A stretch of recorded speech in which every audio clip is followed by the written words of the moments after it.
to the right soccer team, football team. But I think that fundamentally to get boys to build strong identity and character, every parent needs to be able to answer 3 questions in the boys. What do you believe about me? How do you feel about me? And what are your hopes for me? Now, you can't answer those questions on a soccer field in a classroom, but if parents spend enough time with their kids to answer those questions over the years, that's where you develop a really strong boy who knows who he is and he's ready to launch. What do you think, Dr. Sachs? My big concern is that parents today are unsure about what to do with all the screens. I'm seeing so many boys, 5 years, 15 years of age, what they want to do in their spare time is play video games or sit in front of a screen, and the parents are like, well, all the kids are playing Grand Theft Auto, so I guess it must be okay. And I'm like, it's not okay. It's your job to turn the device off. What does it do to kids? What do you think it does? It shifts them away from the real world to the virtual world. Right. I'm seeing this over and over again. Mom's like, hey, you're in 10th grade. Your grades are going to be on your college transcript, and you're up at 2 in the morning playing Grand Theft Auto. They get addicted to it. Doesn't that matter? He says, no. He's much more into being the first in his group to finish all the missions in Grand Theft Auto. That matters more. Accomplishment in the virtual world of the video game now matters more than accomplishment in the real world. So scary. There's another really important thing that spending so much screen time does for boys, not just the video games, but even on the internet. It's very isolating. Yes. And even though they say I'm on Facebook, I'm connected, they're not. Right. They're isolating from their parents. And again, it's really kids to develop a healthy sense of self-esteem need to read their parents, be with their parents, be mentored by their parents, mentored by people of the older generation.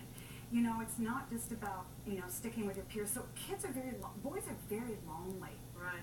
And electronics makes them lonely. But at 15, isn't it, I hate to say isn't it too late, but aren't they going to sort of do what they want to do in some cases because they have their own iPads, their own... It's not too late, and they shouldn't have their own devices. The American Academy of Pediatrics last October came out with new guidelines saying no They all have unsupervised use. phones, they all have, Parents need to be in charge. Yeah. And the parents need to say, look, you need to prioritize the real world above the virtual world. You need to be spending time with real people and turn off the devices. Girls are going to bed with their cell phones on, texting at 2 in the morning. Boys are going to bed with these devices. They're playing video games. Good rest. They're not. There should be no devices in the bedroom. That's not just my opinion. That's the American Academy of It's Pediatrics. interesting when you look at colleges and you see that a lot more girls are graduating college than boys. What's happening there? Boys are dropping out. In the United States today, for white, black, and Latino boys, working hard to get an A instead of a B is not cool. It used to be in this country, but it no longer is. So, across the United States, whether you're affluent, low income, urban, or rural, boys don't want to be seen as they don't want to be a geek. Right. Is that what you're seeing too? Yeah, I am. And I do think that there's a subtle cultural message that we're sort of dumbing boys down. Men, dads in particular, are stupid, and we sort of throw dads into orbit around the family. On television.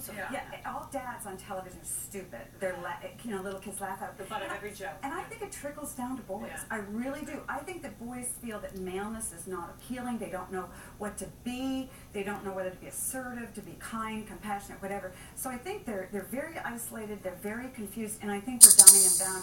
We need to get to and parents really. A lot of them don't Okay. have a father in the home. But a great mom can take them pretty far. Yeah, I bet you're right. Thank you very, very Thanks so much. much. Thanks. All right. You wanted to know, and we wanted to answer the questions you've been asking. Crucial one.